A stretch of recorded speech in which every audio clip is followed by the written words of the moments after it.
الرجيم بسم الله الرحمن الرحيم رب اشرح لي صدري ويسر لي أمري واحلل عقدة من لساني يفقه قولي ربي زدني علما اللهم فقهني في ديني اللهم إني أسألك علما نافعا ورزقا طيبا وعملا متقبلا اللهم صل على محمد وعلى آل محمد كما صليت على إبراهيم وعلى آل إبراهيم إنك حميد مجيد اللهم بارك على محمد وعلى آل محمد كما باركت على إبراهيم وعلى آل إبراهيم إنك حميد مجيد.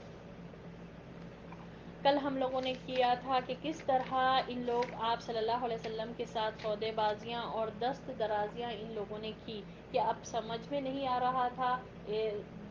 القاب لگائے گئے، تانا کشی کی گئی، ستایا گیا، مذاق اڑایا گیا، بحث اور کٹ حجتی کی گئی، لوگوں کو جو ہے نا قرآن سننے سے روکا گیا، مگر ان کے کوئی معاملات جو ہے نا فیل ہوتے ہی جا رہے تھے، کوئی سکسیسفل نہیں ہو رہا تھا، حتیٰ کہ ہجرت حبشہ بھی ہو گئی، حتیٰ کہ یہ لوگ اتنا زیادہ پرسیکیوٹ کر رہے تھے، اتنا زیادہ اذیتیں دے رہے تھے، مارا جا رہا تھا. خود آپ صلی اللہ علیہ وسلم کو بھی کئی بار ستایا گیا، ایذائیں دی گئی، مگر آپ صلی اللہ علیہ وسلم اور آپ صلی اللہ علیہ وسلم کے ساتھ جو بھی ایمان لے کر آئے وہ لوگ جمے ہوئے تھے، فوکسڈ تھے، فرم تھے اپنے کام پر، اور زبردست ڈٹرمنیشن کے ساتھ آپ صلی اللہ علیہ وسلم کیے جا رہے تھے. کوئی دھمکی کا اثر نہیں، کوئی چیلنجز کا اثر نہیں تھا ہو رہا تھا. اب ان لوگ ہر ٹائم مشورہ کرتے، ڈسکس کرتے، کچھ نئی بات لے کر آ جاتے. تو اب ہم لوگوں نے کل دیکھا کہ کس طرح ان لوگوں سودا بازیاں ایک ڈیل کے لیے گئے تھے. آپ صلی اللہ علیہ وسلم کو بتایا کہ اچھا ٹھیک ہے، آپ ہم ایک سال جو ہے ہمارے معبودوں کی عبادت کریے، ہم ایک سال آپ کے معبودوں کی عبادت کرتے ہیں. تو اللہ نے پھر سورۃ الکافرون نازل فرمایا اور ان کی اس پیشکش کو بھی، اس ڈیل کو بھی اللہ نے رد کر دیا. پھر اس کے بعد ان لوگوں کو اب سمجھ میں نہیں آ رہا تھا کہ کیا کریں، تو اب یہ لوگ اور کیا کریں، کنفرم کرنے کے لیے جو ہے نا یہود کے علماء کے پاس کچھ لوگوں کو بھیجائے، اپنے قریش کے کچھ لوگوں کو بھیجائے اور بولے کہ آخر یہ کیسا معلوم کرے کہ یہ جو شخص ہے محمد صلی اللہ علیہ وسلم یہ حق ہے یا نہیں ہے معلوم کرنے کے لیے. تو کیونکہ بہت سے یہود کے بارے میں معاملات جو ہے نا ان لوگوں کو معلوم تھا، ان کے پاس کتابیں تھیں. تو بہرحال یہود کے علماء نے کہا کہ اچھا محمد صلی اللہ علیہ وسلم سے 3 سوال کریے. کیا تھے وہ 3 سوال؟ کہ اصحاب الکہف کا کیا معاملہ ہے، اور ذوالقرنین کون ہے، وہ کیا شخص ہے، اور تھرڈ جو ہے نا روح کے تعلق سے. تو اللہ نے پھر سورۃ الکہف عطا کی، نازل فرمائی، اور پھر سورۃ الاسراء میں روح کے تعلق سے بتایا گیا. اور علماء یہود نے کہا کہ یہ اگر یہ اس بات کا جواب دے دیں تو واقعی یہ نبی مرسل ہیں، یعنی حق والے نبی ہیں، بھیجے ہوئے رسول ہیں. اور نبی صلی اللہ علیہ وسلم نے اتنی بہترین طریقے سے قرآن کے ذریعے سے ان لوگوں کو بتا دیا گیا. پھر بھی ان لوگوں نے گمراہی کو ہی پسند کیا. اتنا سب واضح ہوتے جا رہا تھا، ہر چیز واضح ہوتے جا رہی تھی. انفیکٹ ابو ولید جو جا کر پرکشش مرغوبات پیش کرا تھا، جو ہے نا اس نے بھی کہا تھا کہ دیکھو محمد صلی اللہ علیہ وسلم جو لے کر آئے وہ شاعری نہیں ہے، وہ جو ہے نا نہ کاہنوں والا کلام ہے، نہ شاعری ہے، نہ جادو ہے، یہ تو بس جو ہے نا ایک عمدہ اور پاکیزہ کلام ہے.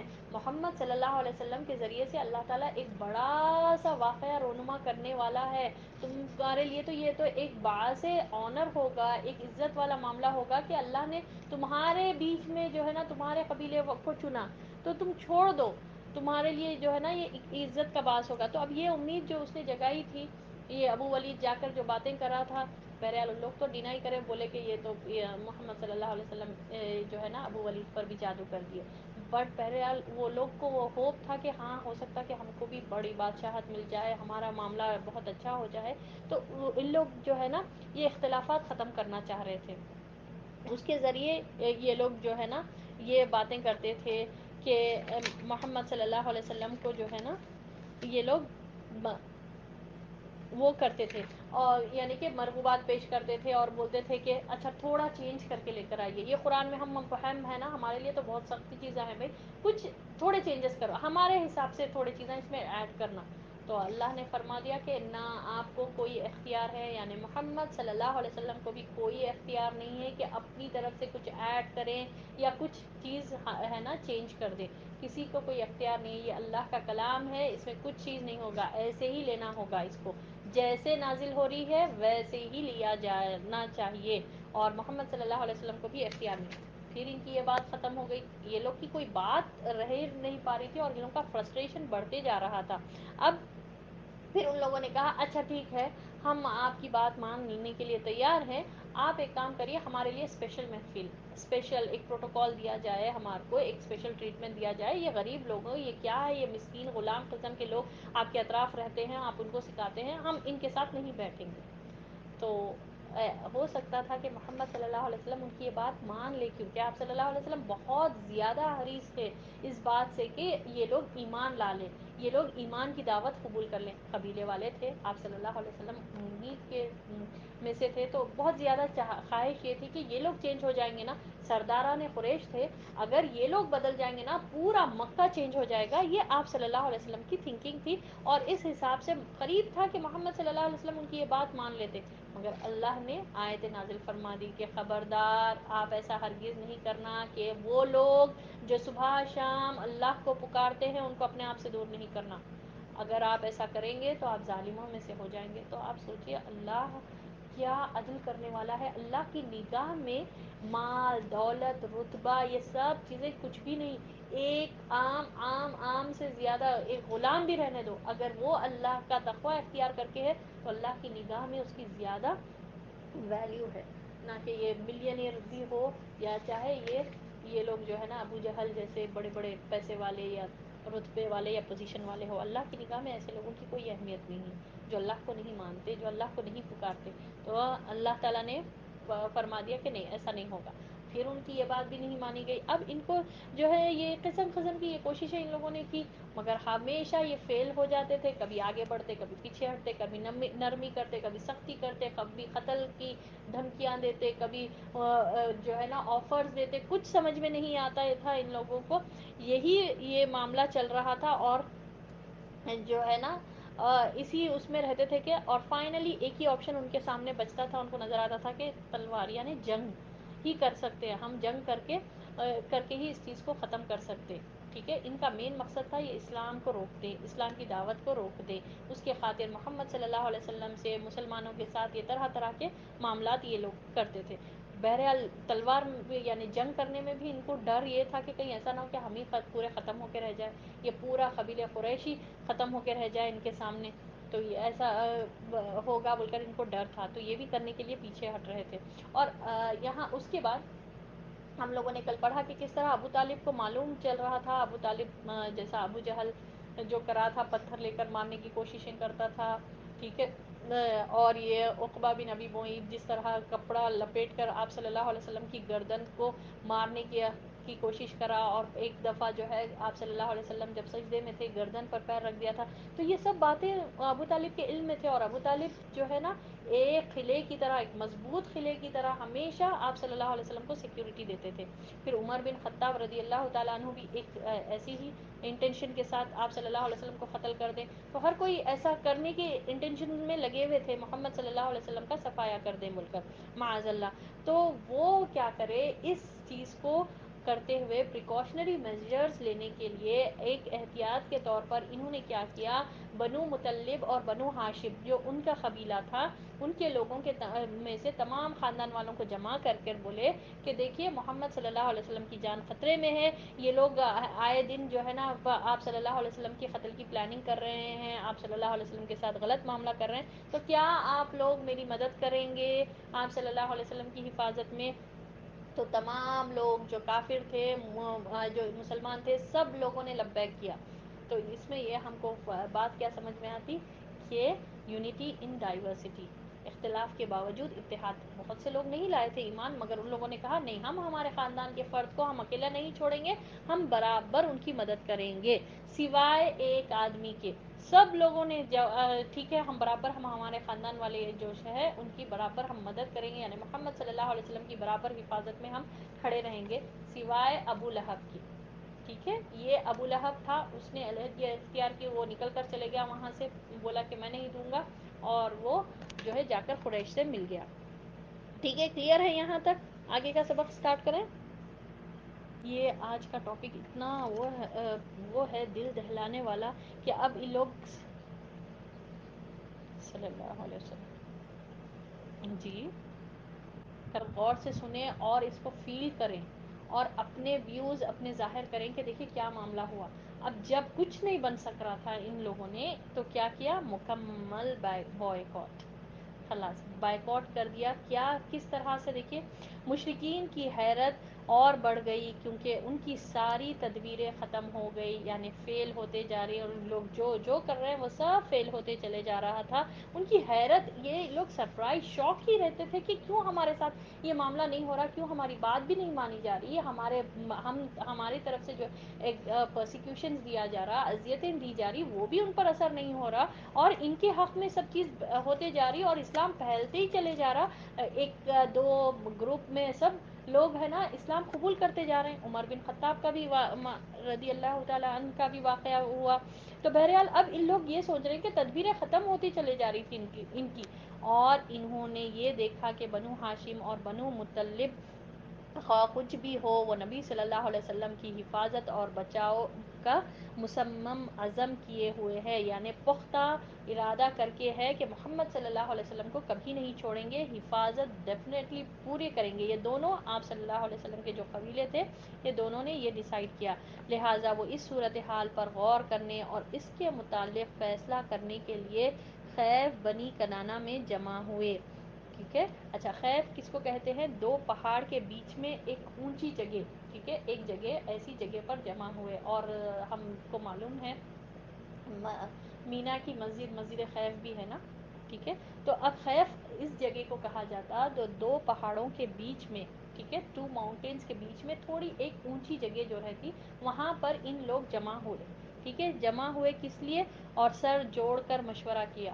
اب آپ یہ بات بار آپ لوگ دیکھ رہے ہیں کہ مشورہ ان لوگ کتنا کر رہے ہیں، ہر کام کے لیے مشورہ. جمع ہو رہے ہیں، یہ پہلے کب سے دیکھ رہے ہیں ہم، یہ جو ولید بن مغیرہ، سبحان اللہ، جب حاجیوں کا جب سے اعلانیہ دعوت ہوئی، یہ لوگ مشورے کے لیے جمع ہوتے اور ہے نا مل کر ڈیسائیڈ کرتے، کوئی نہیں تو کوئی معاملہ کرتے. اب پھر سے یہ لوگ جمع ہوئے جب دیکھ رہے ہیں کہ کوئی معاملہ جو ہے نا ان کا کام نہیں ہو رہا ہے، ہر چیز میں ان لوگوں کو فیل ہی ہوتے چلے جا رہے ہیں، سب تدبیریں ان کی ختم ہو کر رہ جا رہی تھی. اور یہ بھی دیکھ رہے ہیں کہ بنو مطلب اور بنو ہاشم جو ہے نا آپ صلی اللہ علیہ وسلم کی حفاظت میں جمے ہوئے ہیں. تو ان لوگوں نے کیا کیا کہ ایک جگہ، یعنی کہ یہ خیف بن کنانہ کی جگہ پر یہ لوگ جمع ہوئے اور جمع ہو کر مشورہ کرنے لگے. آخرکار ایک ظالمانہ حل سمجھ میں آ گیا اور اسی پر آپس میں عہد و پیمان کر لیے.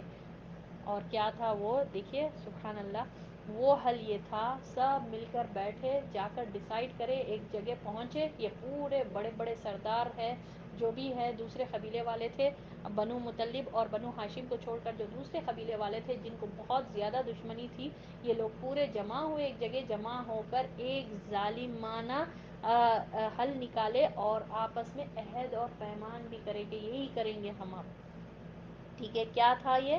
وہ حل یہ تھا کہ وہ لوگ بنو ہاشم اور بنو مطلب کا بائیکاٹ کریں اور یہ عہد کریں کہ ان کے ساتھ نہ شادی بیاہ کریں گے، یعنی کوئی سوشل ٹرمز، سوشل بائیکاٹ، ہر قسم کے اب سینکشنز لگائے جا رہے ہیں ان کے اوپر کہ اب یہ نہیں کریں گے.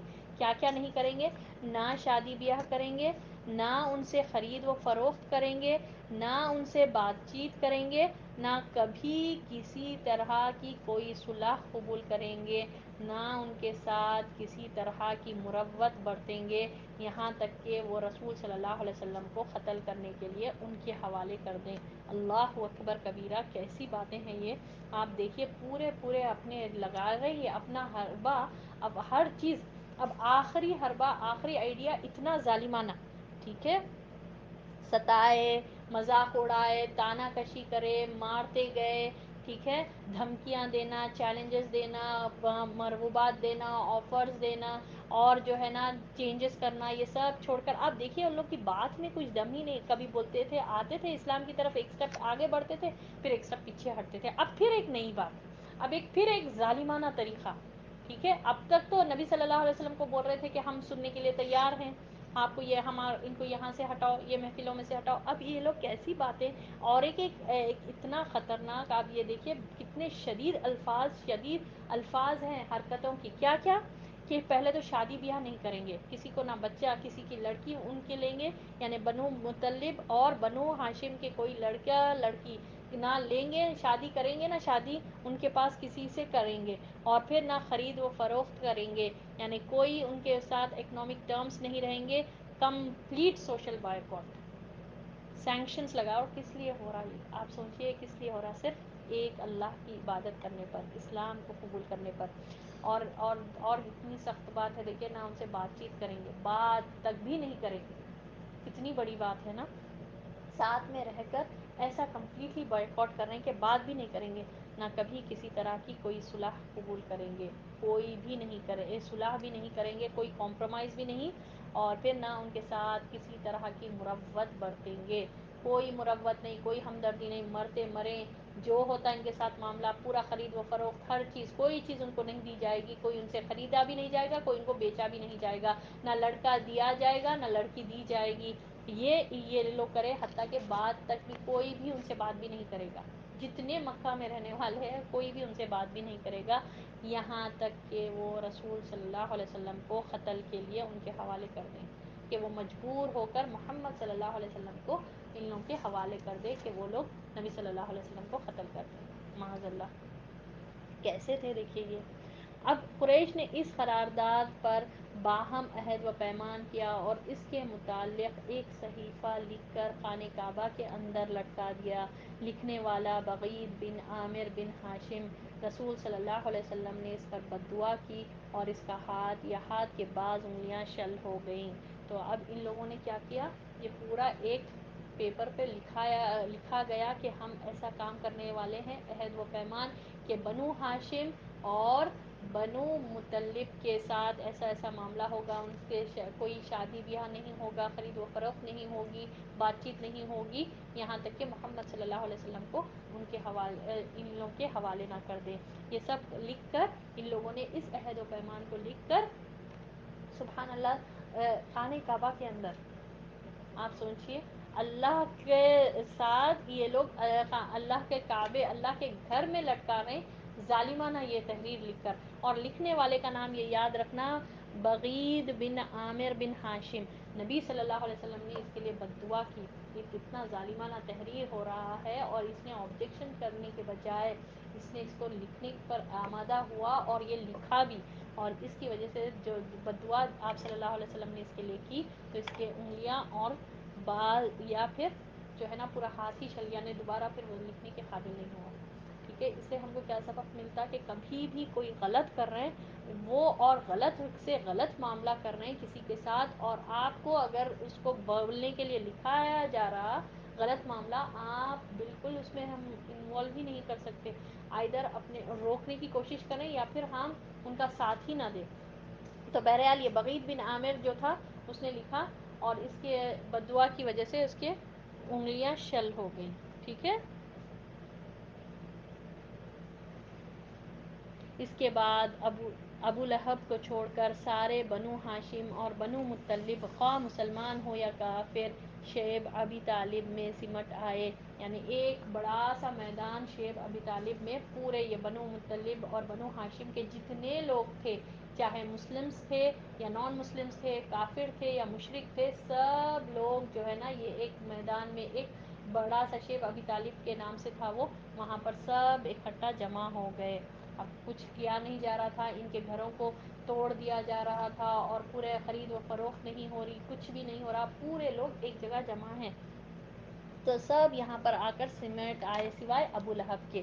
ان کا دانا پانی بند کر دیا گیا، یعنی وہاں پر کوئی چیز پہنچ نہیں رہی تھی، دانا پانی بند کر دیا گیا، اور تاجروں کو ان کے ساتھ لین دین سے منع کر دیا گیا. سب لوگوں کو منع کر دیا گیا کہ جتنے وہاں پر بزنس مین تھے، جس طرح سے بھی کھانا بیچنے وغیرہ جو بھی اناج کے جو ڈیلرز تھے، ان سب کو منع کیا گیا کہ کوئی بھی شیب ابی طالب میں کوئی ایک دانہ پانی نہیں پہنچائے. اللہ اکبر کبیرہ. لین دین کو منع کر دیا گیا، چنانچہ یہ لوگ سخت مشقت میں پڑ گئے.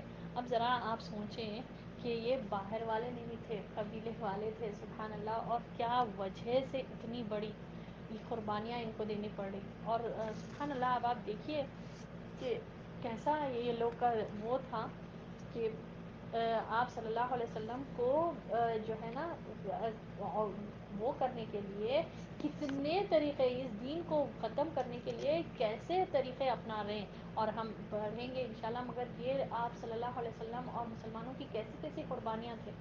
ہم کتنی قربانیاں دیتے اس دین کے لیے، اور مگر شوق برابر رہتا ہم کو جنت میں جانے کا، ایسے لوگوں کا ساتھ لینے کا، مگر قربانیوں میں ہم کتنے پیچھے ہیں. سبحان اللہ. ان کو کیا اللہ تعالیٰ نہیں دیکھ رہا؟ اللہ تعالیٰ کیا دین کے خاطر یہ لوگ کر رہے ہیں. اور اب دیکھیں گے ہم کتنے دن تک چلا یہ، 1 مہینہ 2 مہینے، کوئی چند دنوں تک نہیں چلا، بلکہ 3 سال آگے ہم پڑھیں گے. تو بہرحال ان کو جو ہے نا بہت سخت مشقت، کیسی سخت مشقت میں پڑ گئے، یہاں تک کہ درختوں کے پتے اور چمڑے کھائے اور فاخوں پر فاقے کیے، حتیٰ کہ عورتیں اور بچوں کے بھوک سے بلکنے کی آوازیں باہر سے سنی جاتی تھی. یعنی کہ وہ شیب ابی طالب میں یہ لوگ پورے 2 قبیلے والے پورے جمع ہو گئے. محمد صلی اللہ علیہ وسلم، خدیجہ رضی اللہ تعالیٰ عنہ، اور جتنے بھی یہ قبیلے والے تھے سب وہاں پر ہے. مسلمان بھی ہیں وہاں پر، نان مسلمز بھی ہے، جو بھی ہے وہ لوگ ہے. اب ان پر اتنی مشقت بڑھ گئی کہ اب کیونکہ کھانا پینا بند کر دیا گیا، ٹھیک ہے، کھانا پینا جتنا بھی تھا ان کے پاس جو بھی رکھ سکے کچھ دنوں کا تک کا وہ استعمال کرے، اس کے بعد بند ہو گیا. تو وہ لوگ کتنی سخت مشقت میں پڑ گئے کہ درختوں کے پتے اور چمڑے کھائیں. آپ سوچئے ان کا ڈائجسٹو سسٹم کا کیا حال ہوا ہوگا. اور فاقوں کے فاقے کیے، فاقے کے فاقے، اتنے فاقے بھوک سے وہ ہے نا فاقے کرتے گئے، یہاں تک کہ عورتیں اور بچوں کے رونے کی بلکنے کی آوازیں، سبحان اللہ، کیسا رو رہے تھے ہوں گے کہ وہ باہر تک سنائی دے رہی تھی. ٹھیک ہے. ان کے پاس کوئی چیز پہنچ نہیں سکتی تھی، اگر پہنچتی تھی تو چھپ چھپا کر، کوئی اجازت نہیں تھی کہ ان کو بالکل کھلم کھلا کوئی چیز ان تک پہنچائی جائے، چاہے رونے کی آواز باہر تک آئے یا کوئی جو بھی مرنے کی وہ اسٹیج تک بھی پہنچ جائے، کوئی چیز پہنچنے کی اجازت نہیں تھی الا یہ کہ چھپ چھپا کر کوئی چیز پہنچے. حکیم بن حزام اپنی پھوپھی حضرت خدیجہ رضی اللہ تعالیٰ عنہ کے لیے کبھی کبھی گیہوں بھجوا دیتے تھے. یہ لوگ گھاٹی سے صرف حرام مہینے یعنی حرمت والے مہینوں میں ہی باہر نکلتے تھے اور باہر سے آئے ہوئے قافلوں سے کچھ خرید و فروخت کرتے تھے، لیکن اہل مکہ ان کے سامان کی قیمت اس قدر بڑھا کر لگا دیتے تھے کہ یہ لوگ خرید نہ سکیں. اللہ اکبر کبیرہ. کیسی دیکھیے کہ پہلے تو یہ لوگ اپنے وہ شیب ابی طالب کے اندر پورے لوگ سمٹ گئے تھے اور ان کے پاس اتنی مشقتیں کہ درخت کے پتے اور چمڑے کھا رہے تھے. اور سبحان اللہ، صرف یہ لوگ کب باہر نکلتے تھے؟ حرمت والے مہینے میں. کیا وجہ ہے؟ حرمت والے مہینے میں جو ہے نا جنگ فساد لڑائی جھگڑے نہیں کرتے تھے نا. مکے والے بھی فالو کرتے تھے، قریش کے لوگ بھی حرمت والے مہینوں کی حرمتیں تھیں. ہم لوگوں نے پچھلے بھی پڑھ رہا تھا، پچھلے اس میں بھی ہم لوگوں نے کیا تھا کہ حرمت والے مہینوں میں، تو حرمت والے مہینوں میں یہ لوگ باہر نکلتے تھے. ٹھیک ہے. جب باہر نکلتے تھے اور کچھ خرید و فروخت کرنا چاہتے تھے تو یہ مکے والے جو ہے نا زیادہ قیمت پر وہ چیزیں خرید لیتے تھے تاکہ یہ لوگ خریدے ہی نہیں، ان کو ملے ہی نہیں. زیادہ قیمت کوئی لگا دے رہے ہیں، آپ تاجر آ رہے ہیں تو حرمت والے مہینوں میں حج کے سیزن میں آپ سمجھے باہر والے آ رہے ہیں اور ان لوگ خریدنا چاہ رہے ہوں گے کھانے پینے کی چیزیں پیسوں سے، مگر یہ لوگ کیا کرتے تھے؟ زیادہ قیمت لگا کر وہ چیزیں تاجروں سے، اور زیادہ قیمت جہاں پر مل رہی ان کو ہی دیں گے نا. تو یہ جو ہے نا یہ لوگ یہ تاکہ ان کو کچھ بھی میسر نہ ہو، وہ خرید بھی نہیں سکیں. یہ اہل مکہ کا معاملہ تھا. اب دیکھیں مگر آپ یہ دیکھیں، اگر یہ اس واقعے سے ہم کو یہ پتہ چلتا کہ وہ لوگ کتنے ڈٹے ہوئے تھے محمد صلی اللہ علیہ وسلم کو سیکیورٹی دینے میں.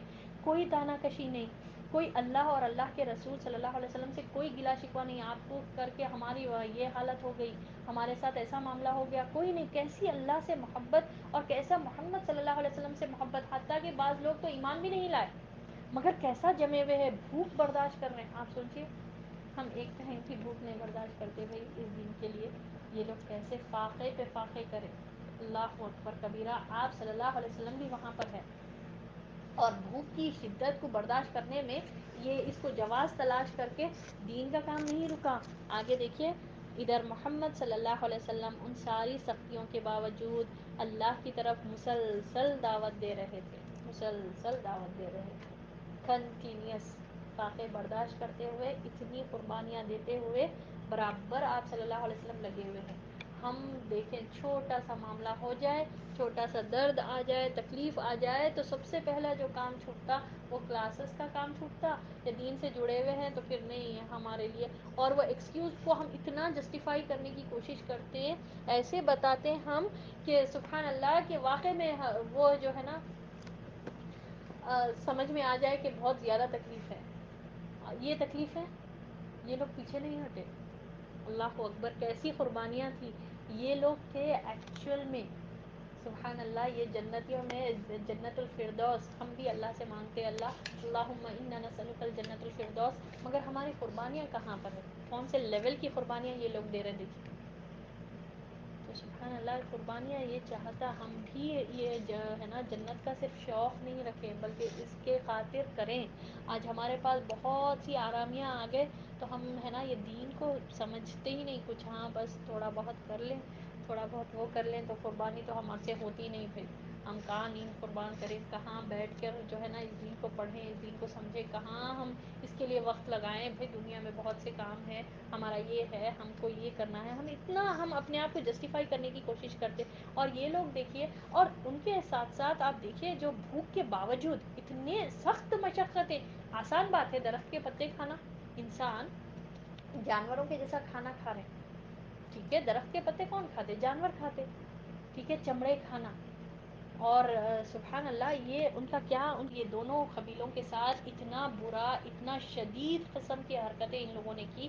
ایک ظالمانہ ایک طریقہ کہ کوئی چیز ان کو دی نہیں جا رہی، ان کو خرید و فروخت بند کیا جا رہا، ان کے تمام اکانومیکل بائیکاٹ کیا گیا، سوشل بائیکاٹ ہر طرح سے. نہ میل جول، نہ بات چیت، نہ کوئی چیز، نہ خرید و فروخت، کچھ بھی نہیں. ایک سینکشنز لگائے گئے اور وہ بھی سخت سخت قسم کے. سبحان اللہ. اب آپ لوگوں کے کیا ویوز ہیں دیکھیے اس ٹاپک کے بارے میں. جی کوئی بولنا چاہیں گے؟ ان کے اوپر مشقتیں پہ مشقتیں. یہ فائنل ان لوگوں کا بڑا وہ تھا کہ ان لوگوں نے یہ آپ صلی اللہ علیہ وسلم اور مسلمان اور جو بنو مطلب اور بنو ہاشم کے قبیلے والے لوگ تھے، جسٹ بیکاز کہ وہ لوگ محمد صلی اللہ علیہ وسلم کو سیکیورٹی دے رہے تھے، محمد صلی اللہ علیہ وسلم کی حفاظت کے لیے کھڑے ہوئے تھے، اس لیے ان کو اتنا ستایا جا رہا تھا، سوشل بوائکاٹ کیا جا رہا تھا. اب بہرحال اس کے بعد کیا ہوا؟ صحیفہ چاک اور بوائکاٹ ختم. کوئی 3 برس، سبحان اللہ 3 برس 3 ایئرس کے بعد اس ظلم کا خاتمے کا وقت آیا. چنانچہ اللہ تعالیٰ نے ایک طرف 5 اشراف قریش کے دلوں میں یہ بات ڈالی کہ وہ صحیفہ چاک کر کے بائیکاٹ ختم کر دیں، اور دوسری طرف دیمک بھیج کر اس صحیفے میں جو کچھ قطع رحمی اور ظلم و ستم تھا اسے چٹ کرا دیا گیا، اور صرف اللہ سبحانہ وتعالیٰ کا نام اور ذکر باقی رہا. ٹھیک ہے 3 ایئرس معمولی بات نہیں ہے بھائی. 3 سال تک برداشت کرتے رہنا. اس کے بعد آپ دیکھیں اللہ نہیں دیکھ رہا تھا یہ لوگ کیسا تھے، کیسا وہ بچے بلک رہے تھے. اللہ تعالیٰ دیکھنا چاہ رہا تھا، پرکھ رہا تھا اللہ تعالیٰ کے واقعے میں. لوگ دعوے میں محمد صلی اللہ علیہ وسلم کو حفاظت کرنے کا دعویٰ جو کرے اس میں صحیح ہے یا نہیں ہے، یا پھر صرف بولنے کے باتیں ہیں. ٹھیک ہے تو کیسی کیسی آزمائشیں کی گئی. اور سبحان اللہ 3 سال تک وہ لوگ جمے رہے، اور اس میں کئی لوگ بھی جو ہے نا بھوک کی وجہ سے، یہ زیادتیوں کی وجہ سے ختم بھی ہو گئے، بچے بھی ختم ہوئے. مگر وہ لوگ جو زندہ تھے 3 سال کے بعد اللہ نے پھر 5 بڑے لیڈرز، قریش کے 5 بڑے لیڈرز کے دلوں میں یہ بات ڈالی کہ اب اس کو ختم کیا جائے. اور پھر دوسری طرف اللہ نے جو یہ لوگ صحیفہ لکھے تھے نا، ایک بڑا سا ایگریمنٹ بنا کر یہ لوگ خانہ کعبہ کے اندر لٹکا دیے تھے کہ ہم ایسا ایسا کریں گے. تو وہ اللہ تعالیٰ نے اس کو دیمک بھیج کر، وہ جو انسیکٹ ہوتا جو پیپر کھاتا نا، تو وہ انسیکٹ کو اللہ نے بھیج کر اس کو ختم کرا دیا. صرف اللہ کا نام باقی رہا، اور جہاں جہاں بھی اللہ کا ذکر آیا اللہ کے نام پر یہ لوگ کر رہے یہ کام. یہ جو قطع رحمی کرے اور جو ظلمانہ وہ کر رہے، ستم کر رہے، یہ اللہ کا نام لے کر، اور اس کو غلط ہی نہیں سمجھتے تھے یہ لوگ۔ 5 اشراف قریش میں سے پہلا ہشام بن عمر بن حارث تھا، جو بنو لؤی سے تعلق رکھتا تھا۔ یہ شخص زہیر بن ابی امیہ مخزومی کے پاس گیا، جو نبی صلی اللہ علیہ وسلم کی پھوپھی عاتکہ کا بیٹا تھا۔ پھر متم بن عدی کے پاس گیا، پھر ابو البختری بن ہشام کے پاس گیا، پھر زمع بن اسود کے پاس گیا، اور ان میں سے ہر ایک کو رشتہ اور قرابت داری یاد دلائی، ظلم قبول کرنے پر ملامت کی، اور صحیفہ چاک کرنے پر ابھارا۔ تو کون تھا یہ جو پہلا شخص تھا وہ ہشام بن عمر، ایک کے بعد ایک بڑے بڑے لیڈرز کے پاس گیا، ٹھیک ہے، زہیر بن ابی امیہ مخزومی کے پاس گیا، پھر جو نبی صلی اللہ علیہ وسلم کے پھوپھی عاتکہ کا بیٹا تھا، پھر متم بن عدی کے پاس گئے، پھر ابو البختری کے پاس گئے، پھر زما بن اسود کے پاس گیا۔ بہرحال یہ جو ہے نا 4 بڑے لیڈرز کے پاس گیا، جا کر اس نے کہا کہ رشتہ داری اور قرابت داری یاد دلائی، دیکھو ہمارے رشتہ دار ہیں، ہمارے قبیلے والے ہیں، ہمارا ان کے ساتھ یہ معاملہ ہے، اور ظلم قبول کرنے پر، یعنی کہ یہ ایگریمنٹ کرنے پر یہ سب بیٹھ کر مشورہ کرے تھے، جا کر خیف ایک اونچی جگہ 2 پہاڑوں کے بیچ میں یہ لوگ پورے مل کر طے کر کر یہ صحیفہ لکھا گیا تھا نا، اور پھر یہ صحیفہ چاک کرنے یعنی صحیفہ کو پھاڑنے پر ابھارا، لہٰذا یہ سب حجون کے ناکے پر جمع ہوئے، یعنی یہ 5 لیڈرز، قریش کے بڑے 5 لیڈرز، یہ ایک ناکے پر جمع ہوئے اور صحیفہ چاک کرنے کے لیے ایک منقطع پروگرام طے کیا۔ چنانچہ صبح کو جب قریش کی محفلیں مسجد حرام میں جم گئیں تو زہیر ایک جوڑا زیب تن کیے ہوئے آیا۔ اس نے پہلے بیت اللہ کا طواف کیا، پھر لوگوں سے مخاطب ہو کر بولا، مکے والو، کیا ہم کھانا کھائیں، کپڑے پہنیں اور بنو ہاشم تباہ و برباد ہوں، نہ وہ بیچ سکیں نہ وہ خرید سکیں؟ واللہ میں بیٹھ نہیں سکتا یہاں تک کہ یہ ظالمانہ اور خرابت شکن صحیفہ کو چاک کر دیا نہ جائے۔ ابو جہل نے کہا، تم غلط کہتے ہو، واللہ اسے چاک نہیں کیا جا سکتا۔ زمع نے کہا، واللہ تم زیادہ غلط کہتے ہو، یعنی ابو جہل زیادہ غلط کہتا ہے، یہ جب لکھا گیا تھا تب بھی ہم اس کے لکھنے پر راضی نہ تھے۔ اب یہ ان لوگوں میں ہی پھوٹ پڑ رہی، ٹھیک ہے، اب ان لوگ یہ جو پلاننگ کر کے آئے تھے 5 بڑے لیڈرز، وہ لوگ بول لیے تھے کہ اب ہم جا کر یہ کریں گے، نہیں یہ غلط ہے، یہ بہت بڑا ظلم ہے، یہ نہیں کرنا چاہیے۔ تو بہرحال جب یہ خانہ کعبہ کے پاس ہمیشہ میٹنگ ہوتی تھی، بڑے بڑے لیڈرز جمع ہوتے تھے خانہ کعبہ کے پاس، تو اس میں سے ایک زہیر پہلے اٹھ کر بولا، پھر اس کے بعد ابو جہل نے کہا، نہیں نہیں تم غلط بولتے ہو کہ صحیفہ نہیں چاک کیا جائے گا، یعنی نہیں ختم کیا، پھاڑا جائے گا۔ تو زمع جو تھا اس نے کہا، اس نے کیا کہا، تم زیادہ غلط کہتے ہو، یہ جب لکھا گیا تھا تب بھی ہم اس کے لکھنے پر راضی نہیں تھے، یعنی بہت سے لوگ آبجیکشن بھی کرے تھے جب یہ لکھا جا رہا تھا۔ اس پر ابو البختری نے کہا، زمع ٹھیک کہتا ہے، اس میں جو کچھ لکھا گیا ہے اس سے نہ ہم راضی ہیں نہ اسے ماننے کو تیار ہیں۔ اب متم بن عدی کی باری تھی، اس نے کہا، تم دونوں ٹھیک کہتے ہو، آلریڈی پلان بنا لیے تھے نا، ایک دن پہلے پورے پلان بنا کر یہ ختم کریں گے، اب یہ صحیفہ یہ جو بائیکاٹ ہے یہ پورا ختم کریں گے بول کر تھا۔ اب ایک کے بعد ایک سب اٹھ کر بولتے جا رہے ہیں۔ متم بن عدی کی باری تھی تو اس نے بھی کہا، تم دونوں ٹھیک کہتے ہو، اور جو اس کے خلاف کہتا ہے غلط کہتا ہے، یعنی ابو جہل کے بارے میں اس نے کہا، ہم اس صحیفے سے اور اس میں جو کچھ لکھا ہے اس سے اللہ کی حضور برات کا اظہار کرتے ہیں۔ پھر ہشام بن عمرو نے بھی اس کی ہاں میں ہاں ملائی۔ یہ ماجرا دیکھ کر ابو جہل نے کہا، یہ بات رات میں طے کی گئی ہے اور اس کا مشورہ کہیں اور کیا گیا ہے، یعنی اس نے کیا کہا ابو جہل نے، تو تم لوگ جو ہے نا یہ پلاننگ کر کے آئے اور جا کر ہو سکتا کہ محمد صلی اللہ علیہ وسلم اور لوگوں کے ساتھ پلاننگ کر کے آئے۔ اسی دوران ابو طالب بھی مسجد کے ایک گوشے میں موجود تھے، وہ یہ بتلانے کے لیے آئے تھے کہ نبی صلی اللہ علیہ وسلم نے انہیں خبر دی ہے کہ اللہ نے اس صحیفے پر دیمک مسلط کر دی ہے، جس نے ظلم و جوار اور قطع رحمی کی ساری باتیں چٹ کر دی ہیں، صرف اللہ کا ذکر باقی چھوڑا ہے۔ اب اگر وہ جھوٹے ہیں تو ہم تمہارے اور ان کے درمیان سے ہٹ جاتے ہیں، یعنی محمد صلی اللہ علیہ وسلم کے درمیان میں یہ بنو مطلب اور بنو ہاشم والے ہی لوگ تھے نا قریش کے بیچ میں، تو اب ہم ہٹ جاتے ہیں۔ محمد صلی اللہ علیہ وسلم نے کہا کہ اللہ نے اب خانہ کعبہ بند ہے، اندر کی بات آپ صلی اللہ علیہ وسلم بتا رہے ہیں. دیکھیں کتنی بڑی بات تھی. ان لوگ اتنا ہونے پر بھی ان لوگوں نے مانا نہیں. نبی صلی اللہ علیہ وسلم نے کہا کہ اللہ نے وحی آئی, آپ جبرائیل علیہ السلام وحی کے ذریعے یہ بتائے کہ وہ اس صحیفے کو اللہ نے آلریڈی دیمک بھیج کر ختم کر دیا, سوائے اللہ کے کچھ اور باقی نہیں ہے چھوڑا. اگر وہ جھوٹے ہیں, یعنی محمد صلی اللہ علیہ وسلم معاذ اللہ اگر جھوٹے ہیں تو تمہارے اور ان کے درمیان سے وہ ہٹ جائیں گے, اور اگر وہ سچے ہیں تو تم ہمارے بائیکاٹ اور ظلم سے باز آ جاؤ, یعنی یہ بائیکاٹ اور ظلم ختم کر دو. قریش نے کہا آپ یعنی ابو طالب انصاف کی بات کہہ رہے ہیں. ادھر متم بن عدی ابو جہل کا جواب دینے کے بعد اٹھا کہ صحیفہ چاک کر دے, کیا دیکھتا ہے کہ واقع اسے کیڑوں نے کھا لیا ہے, صرف بسمک اللہم اور جہاں جہاں اللہ کا نام تھا وہی باقی بچا. لہٰذا نبی صلی اللہ علیہ وسلم نے جو خبر دی تھی وہ اللہ کی نشانیوں میں سے ایک نشانی تھی جسے مشرکوں نے اپنی آنکھوں سے دیکھا, لیکن وہ اپنی گمراہی کے روپ پہ برقرار رہے.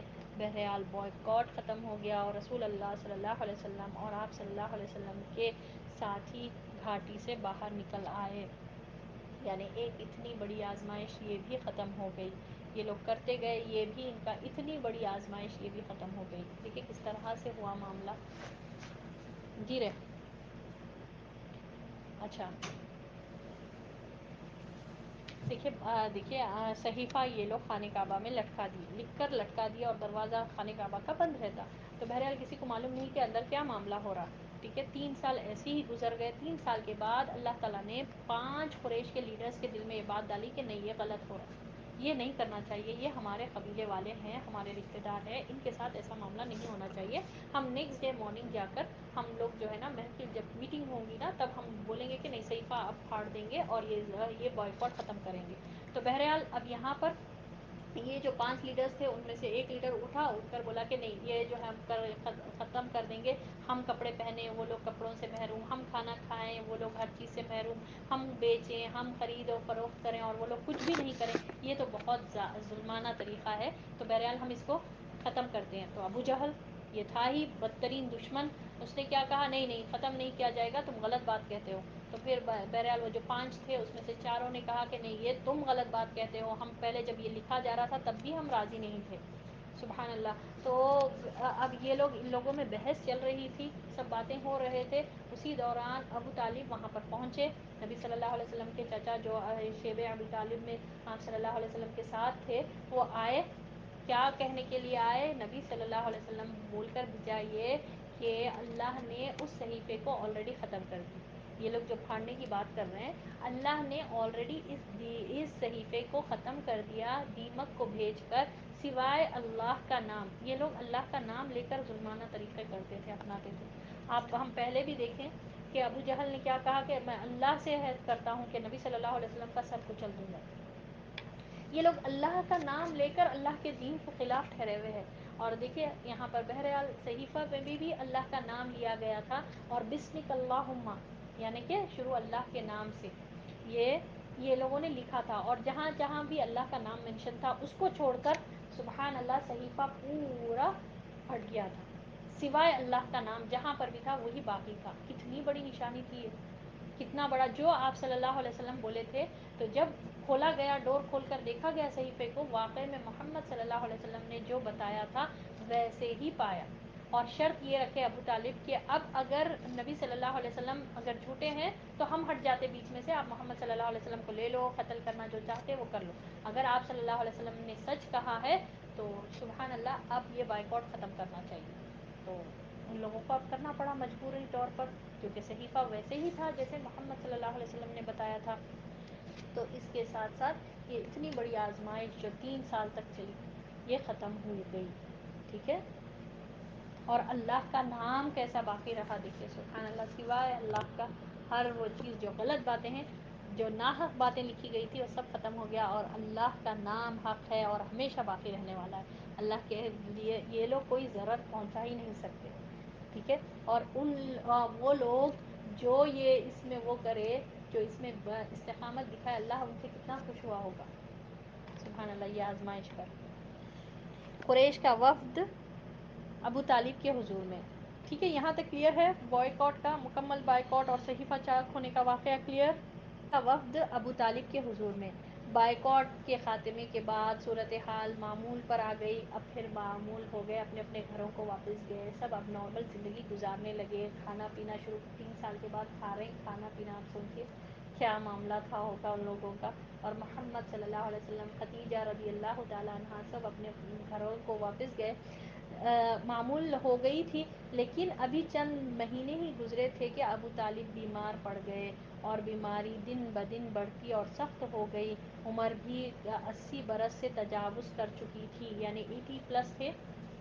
ٹھیک ہے، بیمار پڑ گئے وہاں آلریڈی. آف کورس بات آبویس بات ہے بھائی، سمجھ میں آ سکتا کہ 3 سال تک وہاں پر ایسے کنڈیشن میں رہے کہ کھا پی نہیں رہے تھے، فاقے میں تھے، اور عمر بھی تھی، بہت زیادہ عمر والے تھے، اور کمزور بھی پڑ گئے تھے اور بیمار ہو گئے تھے. قریش نے محسوس کیا کہ وہ اس مرض سے جابر نہ ہو سکیں گے، یعنی باہر نہیں نکل سکیں گے. لہٰذا آپس میں مشورہ کیے. پھر سے مشورہ کر رہے ہیں، مشورہ ان لوگوں میں کتنا وہ تھا دیکھیے. مشورہ کیا اور طے کیا کہ ابو طالب کے پاس چلیں کہ وہ اپنے بھتیجے کو کسی بات کا پابند کر جائیں اور ہم سے بھی اس کے متعلق عہد لے لیں. ہمیں اندیشہ ہے کہ اگر بوڑھا مر گیا، یعنی ابو طالب اگر مر گئے اور ہم نے محمد صلی اللہ علیہ وسلم کے ساتھ کچھ کیا تو عرب ہمیں طعنہ دیں گے، کہیں گے کہ اسے چھوڑے رکھا تھا. یعنی جب تک ابو طالب زندہ تھے چھوڑے رکھا تھا، کچھ نہیں کرتے تھے. جب اس کے چچا مر گیا تو اس پر چڑھ دوڑے.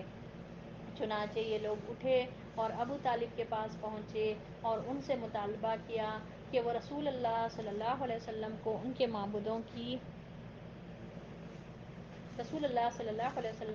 معبودوں کی مذمت سے روکیں، اور وہ لوگ بھی آپ صلی اللہ علیہ وسلم سے اور آپ صلی اللہ علیہ وسلم کے معبودوں سے دستکش رہیں گے.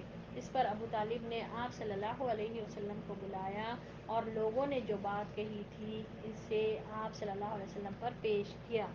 اب ہوا کیا، ابو طالب وہاں سے نکلے.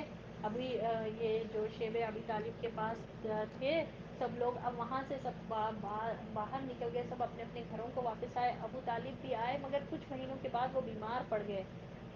ٹھیک ہے، اور عمر بھی بہت زیادہ تھی، 80+ کے تھے.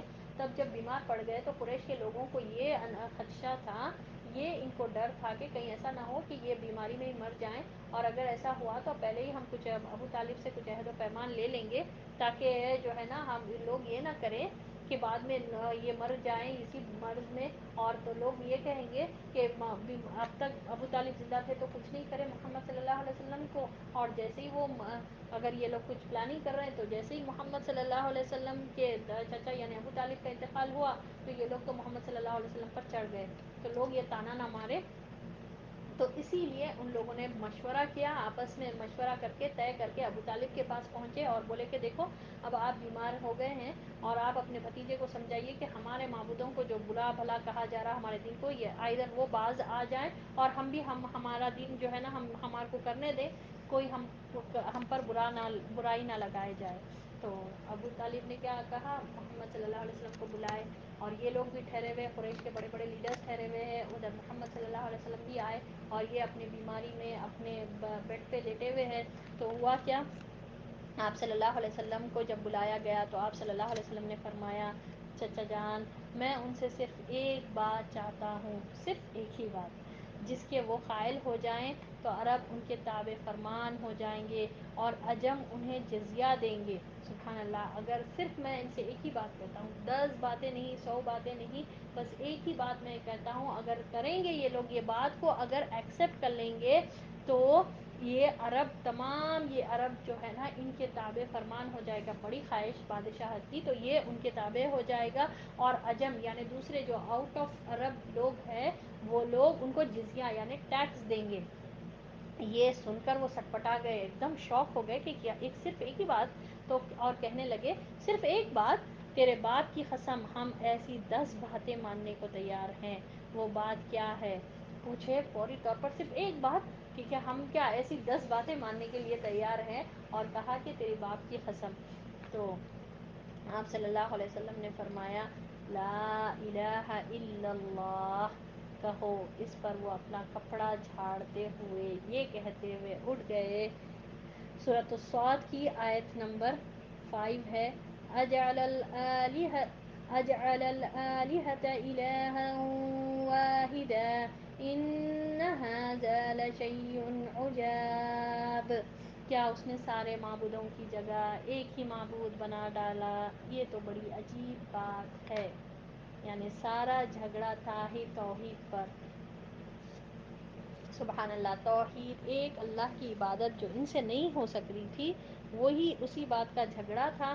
اب وہ لوگ کے سامنے جب آپ صلی اللہ علیہ وسلم نے کہا کہ صرف ایک بات مان لو تو میں جو ہے نا یہ ہوگا، یہ کیا کہ یہی بینیفیشیل رہیں گے، سارا عرب ان کے غلامی کرے گا، اور جو ہے نا عجم یعنی آؤٹ آف عرب جو لوگ ہیں اطراف کے لوگ، وہ لوگ ان کو جزیہ دیں گے۔ کیا کہیں گے؟ بس لا الہ الا اللہ۔ یہ لوگ کیا کریں؟ اپنا کپڑا جھاڑتے ہوئے پھر وہی بات، یعنی جو بحث جو جھگڑا تھا صرف توحید کو لے کر، یہ جو باتیں ان کی سمجھ میں نہیں آتی کہ سارے معبودوں کی بجائے صرف ایک معبود کی عبادت کرنا، تو وہ اپنے کپڑے جھٹک کر چلے گئے۔ اور کیسی سورۃ الصاد میں یہ اللہ نے ان کی یہ بات کو ریکارڈ کیا ہے کہ یہ کیسی عجیب بات ہے کہ ہم سارے معبودوں کو چھوڑ کر صرف ایک ہی معبود کی عبادت کریں۔ اس سے کیا سمجھ میں آتا؟ دیکھیے ضد اور اناد بھی کیا چیز ہے نا، انسان کو حق سمجھ میں نہیں آتی، ضد اور اناد کہ وہ مان کر نہیں دینا نا، کہ انہوں بول رہے ہیں یہ چیز کیسا مانیں گے ہم، ہمارے باپ دادا غلط، ہم جو دین اب تک کرتے ہوئے آئے وہ غلط، یہ ایسا کیسے ہو سکتا؟ ضد تھی ان میں، اناد بھی تھا۔ اب دیکھیے صحیفہ چاک ہونے کا معاملہ ان لوگوں نے دیکھا، یہ بالکل آپ صلی اللہ علیہ وسلم کیسے باتیں کرے۔ پھر ابو ولید کے سامنے جب قرآن سورہ فصلت پڑھی گئی تو اس نے کہا کہ یہ تو بہت عمدہ کلام ہے۔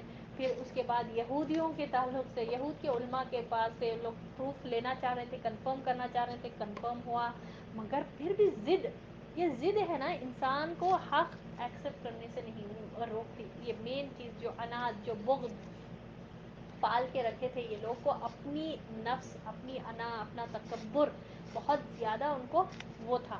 اور معلوم آپ کو یہ جو ہے نا قیامت کے دن ہر کوئی اپنی اپنی نیت سے اٹھے گا، کیسا کہ کیا نیت سے چیز کو کس طرح ریبل کرے، حق کو کیسے وہ کرے، ضد تھی، اناد تھی، محبت تھی۔ اب منافقین انشاءاللہ ہم جب پڑھیں گے مدینے کا جو ہم جب پڑھیں گے مدنی دور، تو اس میں ہم دیکھیں گے کہ منافقین جو ہے نا ضد اور اناد تو نہیں تھی، مگر نیت کے صحیح نہیں تھے وہ لوگ، صرف زبانی کلامی والے محبت تھی دین سے، بس زبان سے لے کر آئے تھے، وہ بھی غلط نیت سے کہ کہیں یہاں لوگ ہم کو یہ نہ بول دیں کہ محمد صلی اللہ علیہ وسلم کے لوگوں کے ساتھ نہیں ہے بول کر، بس دکھاوے کے لیے ایمان لے کر آئے تھے۔ تو نیتیں اصل ہونی چاہیے۔ اب ان لوگوں کی نیتیں کیا تھی؟ صاف طور پر ظاہر کر رہے تھے ضد اور اناد کی وجہ سے۔ اب یہاں پر دیکھیے آپ کو معلوم ہے یہ جانتے تھے محمد صلی اللہ علیہ وسلم جو کچھ بھی کہہ رہے ہیں وہ سچ ہے، حق ہے، اور کئی موقع پر تو یہ ابو جہل نے بھی کہا کہ جو ہے نا یہ محمد صلی اللہ علیہ وسلم جو کہتے ہیں وہ حق ہے، وہ سچ ہے۔ محفل میں اس نے کہا تھا میں مانتا ہوں کہ یہ جو کہہ رہا ہے وہ سچ ہے، مگر کیا یہ ایسا کیسا بھائی قصی کو ہی جو ہے نا اتنی بڑی وہ چیز مل گئی، ان لوگ کو اتنا بڑا آنر مل گیا، یہ قبیلہ، یہ جو بنو ہاشم کا قبیلہ ہے ان کے پاس ایسا شرف، عبد المطلب کو زمزم کا کنواں کھودنے کا شرف حاصل ہوا، پھر وہ جو ہے نا ہاشم کو حاجیوں کو وہ پلانے کی ہر چیز انہیں میں چاہیں گا، ہمارے پاس کچھ بھی نہیں بچے گا کوئی بھی چیز، اب یہ رسالت بھی انہی میں، یہ ان کو تھا۔ یعنی مال کی محبت، یہ دنیا کی محبت، یہ پوزیشن، یہ سرداری چھوڑنا ان کو گوارا نہیں تھا، یہ کہ ہر چیز انہی کو مل جائے گی، انہی میں سب چیزیں، یہ آنر وغیرہ جو پریسٹیج تھا وہ ان کو ملے گا، ہمارے کو نہیں ملے گا، اس لیے ہم نہیں مانتے۔ جی جی ٹھیک ہے، اور کیسی سوچ تھی دیکھیں کہ یہ سارے معبودوں کو چھوڑ کر ایک ہی معبود، جو توحید اصل ان لوگوں کی جڑ، جو بحث، جو خلاف ہوئے، اختلافات ہونے کی مین بنیادی جڑ وجہ یہی تھی کہ توحید ایک اللہ کی عبادت نہیں کرنا تھا ان کو، اللہ کے ساتھ ساتھ جو شریک، جو پارٹنرز ٹھہراتے تھے وہ ان کو کرنا تھا۔ اور سبحان اللہ یہ ابو جہل بھی اتنا بڑا کٹر دشمن یہ بھی ایکسیپٹ کرتا تھا مگر ماننا نہیں۔ دیکھیے یہ ہے نا ہمارے پاس بھی قرآن ہے، اللہ کا کلام ہے، تو اللہ کو ماننا، ہم سب اللہ کو مانتے ہیں الحمدللہ، ہم مسلمان ہیں، مگر اللہ کی ماننا یہ ہم سب چیک کریں کہ اللہ کی ہم کتنی مانتے، کیا کیا اللہ نے قرآن میں یا ایھا الذین آمنوا کہہ کر اللہ نے کیا کیا چیزیں بیان فرمائی، تو کتنا ہم ایکسیپٹ کرتے، کتنا ہم اپنے نفس کو آگے کر دیتے. اللہ کو ماننا اور اللہ کی ماننا یہ الگ ہے. قرآن کو ماننا اور قرآن کی ماننا یہ ڈفرینٹ باتیں ہیں. تو ٹھیک ہے, یہ اگر قرآن کی بھی ماننا ہماری زندگی اس کے مطابق ہو جائے تو زندگیاں پلٹ جائیں ہماری. یہ ضد اور اناد, یہ جو ہے نا یہ معاملات ہے, جو تکبر والا اپنے نفس کو آگے رکھنے والا معاملہ ہے, سب ختم ہو جائے. ربا کے لیے ہم جسٹیفیکیشنس نہ دیں, غلط کاموں کے لیے, غلط عملوں کے لیے, غلط بدعتوں کے لیے ہم جو ہے نا کوئی جسٹیفیکیشن نہیں کرتے. جب محبت ویسی ہو جائے جو قرآن میں اللہ نے فرمایا اس پر ہم جمے رہیں استقامت کے ساتھ. اور اللہ نے یہ نہیں کہا کہ جو ہے نا آپ اگر قرآن کے واقع میں فالوور ہیں تو آپ جو ہے نا بالکل صحت مند رہیں گے اور آپ پہ کوئی مصیبت نہیں آئیں گی. نہیں, ڈیفینیٹلی یہ تو پڑھ رہے ہیں ہم. یہ تو کبھی یہ نہیں سوچے کہ کسی کوئی ہے نا بہت زیادہ متقی پرہیزگار ہے, اس پر کوئی پرابلمس کوئی چیلنجز آئے تو یہ تو انہوں اتنے متقی ہو کے یہ جو ہے نا اللہ ان کے ساتھ ایسا کیوں کر رہا. نہیں بھائی, اللہ تعالیٰ چیک کرتا ہے, یہ پورے آزمائشوں میں کھرے اتر رہے ہیں. اللہ کو اس کے درجے بڑھانا رہتا, اللہ تعالیٰ کو اس کو جو ہے نا آزمائشیں چیک کرنا رہتا اللہ کو. تو کبھی یہ نہیں سوچے کہ ہم اگر دین پر عمل کریں گے, ہم پابندی کے ساتھ نماز پڑھیں گے تو پرابلمز نہیں آئیں گے. نہیں, ایسا نہیں ہوگا. وَلَنَبْلُوَنَّكُمْ بِشَيْءٍ مِّنَ الْخَوْفِ وَالْجُوعِ وَنَقْصٍ مِّنَ الْأَمْوَالِ وَالْأَنفُسِ وَالثَّمَرَاتِ. اللہ تعالیٰ نے ہم سے وعدہ کر دیا کہ ضرور بضرور تم کو آزمایا جائے گا. دنیا میں اس روئے زمین پر شاید ہی آپ کو ایک شخص ایسا نہیں ملے گا جس کو جو ہے نا کوئی ٹاسک نہ ہو, کوئی چیلنج نہ ہو, چاہے وہ مسلم ہو چاہے نان مسلم ہو, چاہے اللہ کا ماننے والا ہو چاہے نہ ماننے والا ہو یا ایتھسٹ بھی ہو, اس کے بھی اپنے پاس پریشانیاں ہوں. سب کو اللہ تعالیٰ برابر آزمائے گا. اور مسلمان ہیں, ایمان لا لیے, ایمان لانے کے بعد تو اور بڑی آزمائشیں ہوتی رہیں گی. تو بہرحال انسان جو ہے نا اپنی نیت کا خالص ہونا چاہیے, اور یہ ضد اور اناد ان کو حد سے روکے. تو کبھی ضد پر نہیں پڑے کہ نہیں میں ان کی بات مانوں ہی نہیں. ان کو کسی کی بات ضد کیوں ہوتی کہ ان سے نفرت ہونے کی. اللہ نے ان کے ساتھ کوئی اچھا معاملہ دیا, وہ بہت اچھے ہیں, ان کی بہت ہر کوئی مان رہے, میں نہیں مان رہی ہوں. تو یہ مین مسئلہ ہوتا. تو اللہ سے دعا ہے کہ اللہ تعالیٰ ہم جتنا ہم پڑھیں ہمارے دلوں پر اس کا اثر ہو اور ہماری زندگیوں میں اس کا اثر ہو, اور اللہ کرے کہ یہ قرآن یہ سیرت ہمارے دلوں پر اثر کرے اور ہماری زندگیاں تبدیل ہو جائے. اللہم آمین یا رب العالمین. وآخر الدعوانا الحمد للہ رب العالمین. سبحانک اللہم وبحمدک نشہد ان لا الہ الا انت نستغفرک ونتوب الیک. سبحان ربک رب العزة عما یصفون وسلام علی المرسلین والحمد للہ رب العالمین. السلام علیکم ورحمۃ اللہ وبرکاتہ.